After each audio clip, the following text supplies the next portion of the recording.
Semut adalah serangga kecil yang termasuk dalam kelompok Hymenoptera.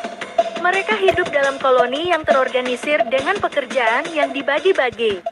Semut memiliki tubuh yang tersegmentasi dan terdiri dari kepala, dada, dan perut. Mereka memiliki 6 kaki dan 2 antena yang digunakan untuk mencari makanan dan berkomunikasi dengan anggota koloni lainnya. Semut juga dikenal karena kemampuan mereka dalam membawa beban yang jauh lebih berat dari berat tubuh mereka sendiri. Mereka memainkan peran penting dalam ekosistem dengan membantu dalam penyebaran biji-bijian dan mengendalikan populasi serangga lainnya. Semut hidup dalam koloni yang terorganisir dengan tugas yang dibagi-bagi di antara anggota koloni. Setiap koloni semut terdiri dari satu atau beberapa ratu pekerja dan kadang-kadang prajurit. Berikut adalah beberapa informasi tentang bagaimana semut hidup dalam koloni. 1. Ratu. Ratu semut adalah individu yang bertanggung jawab untuk bertelur dan memperbanyak koloni. Dia adalah semut betina yang lebih besar dari anggota koloni lainnya. Ratu semut dapat hidup bertahun-tahun dan bertanggung jawab untuk memproduksi telur yang akan menjadi anggota koloni baru. 2. Pekerja. Pekerja semut adalah anggota koloni yang melakukan sebagian besar pekerjaan dalam koloni. Mereka mencari makanan, merawat larva dan ratu, membangun sarang, dan melindungi koloni dari ancaman. Pekerja semut biasanya betina yang tidak berkembang menjadi ratu karena makanan dan kondisi lingkungan yang berbeda. 3. Prajurit. Beberapa koloni semut memiliki semut prajurit yang bertugas melindungi koloni dari serangan predator atau koloni semut lainnya. Semut prajurit memiliki tubuh yang lebih besar dan tajam dan mereka menggunakan mandibula mereka untuk melawan musuh. 4. Komunikasi. Semut menggunakan berbagai cara untuk berkomunikasi dalam koloni. Mereka mengeluarkan feromon, yaitu zat kimia yang memberikan sinyal kepada anggota koloni lainnya. Feromon ini membantu dalam menandai jalur makanan, menemukan jalan kembali ke sarang, dan memperingatkan koloni tentang ancaman. 5. Pembagian tugas. Dalam koloni semut, pekerjaan dibagi-bagi berdasarkan perbedaan ukuran dan fungsi tubuh. Pekerjaan seperti mencari makanan, merawat larva, dan membangun sarang dikerjakan oleh pekerja semut. Ratu bertanggung jawab untuk bertelur, sementara semut prajurit melindungi koloni. Semut hidup dalam koloni yang sangat terorganisir dan efisien. Mereka bekerja sama untuk mempertahankan dan memperluas koloni serta untuk memastikan kelangsungan hidupnya. Semut menggunakan berbagai cara untuk mengkomunikasikan ancaman kepada koloni mereka. Salah satu cara utama yang digunakan oleh semut adalah melalui penggunaan feromon. Feromon adalah zat kimia yang diproduksi oleh semut dan digunakan sebagai sarana komunikasi. Ketika semut merasakan adanya ancaman, mereka akan mengeluarkan feromon yang memberikan sinyal kepada anggota koloni lainnya. Feromon ini dapat berfungsi sebagai peringatan untuk menghindari bahaya atau sebagai panggilan bantuan untuk meminta bantuan dari anggota koloni lainnya. Selain itu, semut juga menggunakan gerakan tubuh dan kontak fisik untuk mengkomunikasikan ancaman. Misalnya, ketika semut merasakan adanya ancaman, mereka dapat menggerakkan antena mereka dengan cepat atau menggetarkan tubuh mereka. Gerakan ini dapat memberikan sinyal kepada anggota koloni lainnya bahwa ada bahaya di sekitar. Selain itu, semut juga dapat menggunakan suara atau getaran untuk mengkomunikasikan ancaman. Beberapa spesies semut menggunakan suara yang dihasilkan oleh gerakan tubuh mereka atau dengan menggetarkan benda di sekitar mereka. Suara ini dapat memberikan sinyal kepada anggota koloni lainnya tentang adanya bahaya. Dengan menggunakan berbagai cara komunikasi ini, semut dapat dengan efektif mengkomunikasikan ancaman kepada koloni mereka.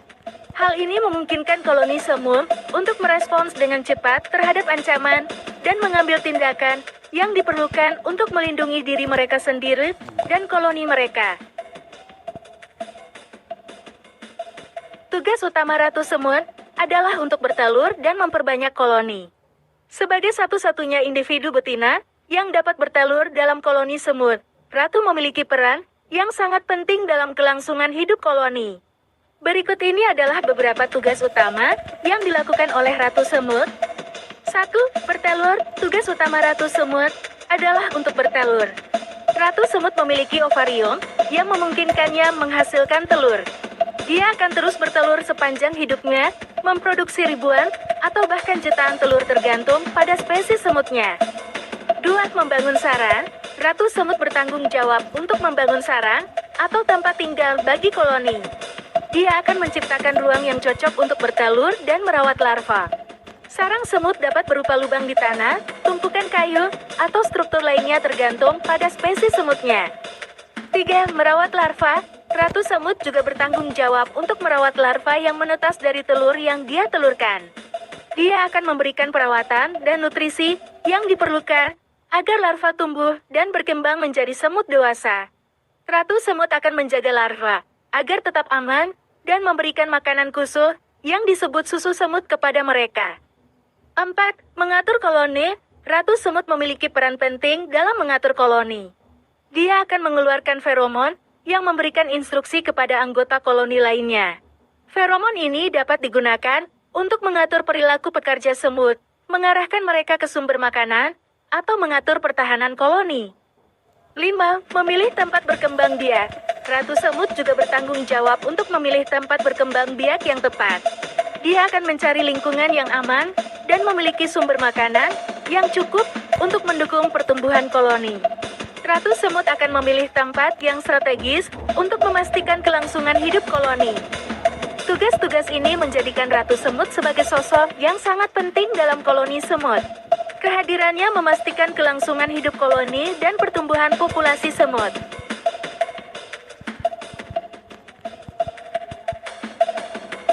Jika ratu semut mati, konsekuensinya akan berbeda tergantung pada tahap perkembangan koloni dan spesies semut yang terlibat.